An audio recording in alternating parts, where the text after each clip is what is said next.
और चलिए एक और बड़ी खबर से आपको रूबरू करा दे छत्तीसगढ़ से खबर, जहां महासमुंद में ये खबर निकलकर सामने आई है। जनता जोगी कांग्रेस जेसीसीजे को बड़ा झटका लगा है। जेसीसीजे की महिला प्रदेश अध्यक्ष डॉक्टर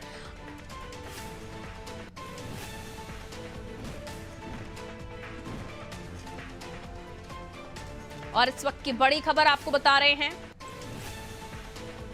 कांग्रेस के घोषणा पत्र पर सीएम डॉक्टर मोहन यादव का बयान सामने आया है।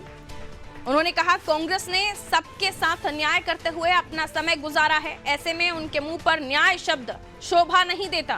कांग्रेस एक हारी हुई लड़ाई लड़ रही है। तो कांग्रेस के घोषणा पत्र पर सीएम डॉक्टर मोहन यादव का बयान, हारी हुई लड़ाई लड़ रही है कांग्रेस।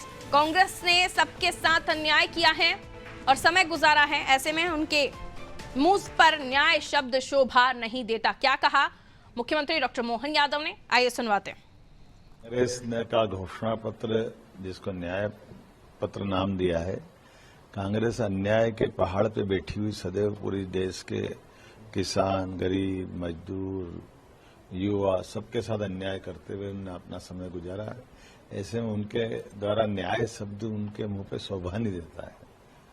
अन्याय महिलाओं के साथ हमारे यहाँ 29 सीट पर 29 में से केवल एक जगह कांग्रेस लड़ा रही, उसके उल्टा भाजपा 6 जगह लड़ा रही। हिस्सेदारी, परिवार से बाहर नहीं आने दे रहे हैं। सभी कांग्रेस के बड़े नेता से लेकर अपोजिशन के, इंडिया गठबंधन के सब लोग अपने परिवार से बाहर किसी की हिस्सेदारी बर्दाश्त नहीं करते। अन्याय कहां कहां कौन कौन से घोटाले उनके द्वारा नहीं किए गए, गरीब के साथ, किसान के साथ, मजदूर के साथ, किसी का भी कोई भी पैसा उनके हक का कभी उनके खाते में नहीं जाने दिया। खुद कांग्रेस के प्रधानमंत्री राहुल गांधी के पिता कहते थे कि हम 1 रुपया पहुंचाते 15 पैसा पहुंचता। उसके उलट माननीय मोदी जी के नेतृत्व में पूरा का पूरा पैसा संबंधित हितधारकों को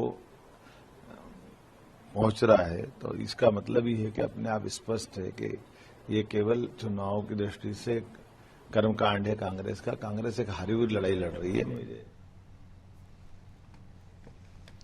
तो कांग्रेस के घोषणा पत्र पर सीधे तौर पर मुख्यमंत्री डॉक्टर मोहन यादव ने जवाब दिया और याद दिलाया कि किस तरीके से खुद राजीव गांधी जी कहा करते थे कि 1 रुपया भेजते तो 15 पैसे जनता तक पहुंचता। और डिजिटलाइजेशन के इस दौर में प्रधानमंत्री नरेंद्र मोदी ने सीधे जनता के खाते तक पैसा पहुंचाने का काम किया, योजनाओं का पूरा लाभ पहुंचाने का काम किया और न्याय शब्द इसलिए शोभा नहीं देता। इसे और समझने की कोशिश करते ब्रजेश चौकसी जी हमारे भी हमारे साथ लगातार बने हुए हैं। ब्रजेश जी, न्याय शब्द जिसका बार बार इस्तेमाल कर रहे हैं राहुल गांधी भी, न्याय यात्रा, जोड़ो भारत जोड़ो यात्रा, और उसके बाद अब उनकी योजनाओं में भी न्याय शामिल है और उनके में भी शामिल है। क्या कहेंगे उस पर? करारा जवाब देते हुए मुख्यमंत्री डॉक्टर मोहन यादव ने बताया कि किस तरीके से न्याय उनको शोभा नहीं देता। देखिए पारुल, दोनों ही दल एक नैरेटिव सेट करने की कोशिश कर रहे हैं। यदि हम कांग्रेस की बात करें तो भारत जोड़ो यात्रा निकालती है वो, फिर देखते हैं हम उसके बाद दूसरी यात्रा निकालती है, इसको भारत जोड़ो न्याय यात्रा नाम देती है। वो एक तरह से नैरेटिव सेट करना चाहती है कि देश में लोगों के साथ अन्याय हो रहा है, बेरोजगारों के साथ अन्याय हो रहा है, उनको रोजगार नहीं मिल रहा है, जो परीक्षार्थी हैं उनके पेपर लीक हो रहे हैं, उनके साथ अन्याय हो रहा है, तो उनको न्याय दिलाने की बात करती है। वो मणिपुर की बात करती है कि जहाँ पे महिलाओं के साथ किस तरह से अत्याचार हो रहे हैं तो उनको न्याय दिलाने की बात करती है। वो देश में यदि तनाव की बात कर रही है तो वो ये कह रही है कि बीजेपी लगातार इस तरह के घटनाक्रम करती है जिससे कि 2 समुदाय में झगड़ा हो तो उनको न्याय की बात करती है। तो वो न्याय का एक नैरेटिव सेट करना चाहती है देश में कि बीजेपी में के शासन में रहते हुए लगातार अन्याय हो रहा है, किस किस वर्ग पर अन्याय हो रहा है, महिलाओं पर, युवाओं पर, समाज पर, और इसी वजह से वो एक नैरेटिव सेट करना चाहते हैं ताकि उनके पक्ष में मतदान हो सके। अब बीजेपी इसके उलट उसको जवाब देती है कि किस तरह से कांग्रेस शासनकाल में न्याय नहीं हुआ था तो उनके लिए न्याय शब्द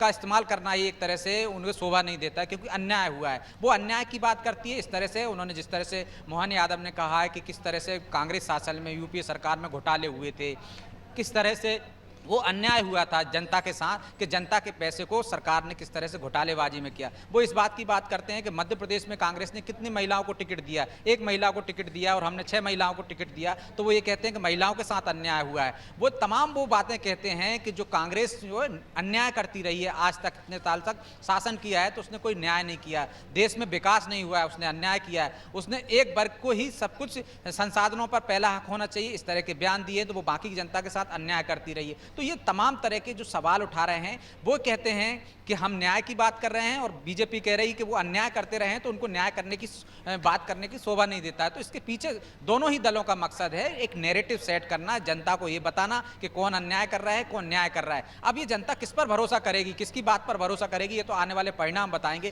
क्योंकि दोनों ही एक दूसरे को अन्यायी बता रहे हैं और खुद को न्याय वाला बता रहे हैं कि हम न्याय देने निकले हैं। अब किस पर भरोसा करेगी, इसके लिए इंतजार करना होगा लोकसभा चुनाव के परिणामों का। पारुल, बिल्कुल, अब आने वाले समय में जो नैरेटिव सेट करने की कोशिश है, इसका किसे फायदा होता है, किसे खामियाजा भुगतना पड़ता है, आने वाले समय के साथ ही पता चलेगा, क्योंकि बहुत ज़्यादा समय नहीं है जब पहले चरण का चुनाव होगा। 19 तारीख तय है। बहुत शुक्रिया ब्रजेश जानकारी के लिए।